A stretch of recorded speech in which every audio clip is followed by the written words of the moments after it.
Now, hundreds of people in Israel have paid their last respects at a funeral for the last hostage recovered from Gaza after more than 2 years of war and grief. Ran Gvili, a 24-year-old police officer, was killed while fighting Hamas militants during the October the 7th terror attack in 2023. His body was found by Israeli forensic teams in a cemetery in northern Gaza and will now be laid to rest in his hometown of Meitar. Israeli President Isaac Herzog said the country can now slowly begin healing. The ceremony marks the end of a painful chapter and completes a key phase of President Trump's peace plan, paving the way for the next phase. We can speak now to DW correspondent Tanya Kremer, who is at the ceremony taking place in the stadium in Meitar. Tanya, can you tell us more about the ceremony, about what's happening there today?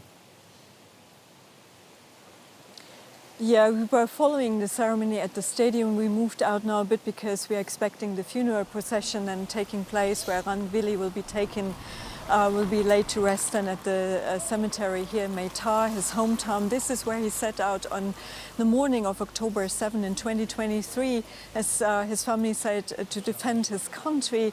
He went to the southern kibbutzim and where he then was shot and killed by militants, and his body was then taken to Gaza. And it took over 2 years now. He was found, his body was found on Monday. He's the last Israeli hostage to be returned to Israel. And what people here were saying while they were listening, to eulogies, speeches from the Prime Minister Benjamin Netanyahu is here, the President Isaac Herzog is here, and they were telling us, for them, of course, it's a very somber, it's a very sad day. They're mourning this last hostage that came now back, but at the same time, it's also sort of closing a chapter because that's the last Israeli hostage that was brought back from Gaza.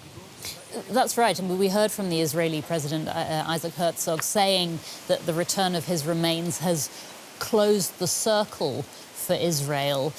Do you think, Tanya, that is a feeling shared among many Israelis, that this does bring a sense of closure? It does certainly bring a sense of closure. At least that's what a lot of people have been saying here in the past day. It was very important that this last remaining deceased hostage was brought back home. But now the question is, the focus will turn, at least domestically as well, on all the discussions of responsibilities, what went wrong on October 7, especially that Prime Minister Benjamin Netanyahu has not yet really taken full responsibility of what happened there.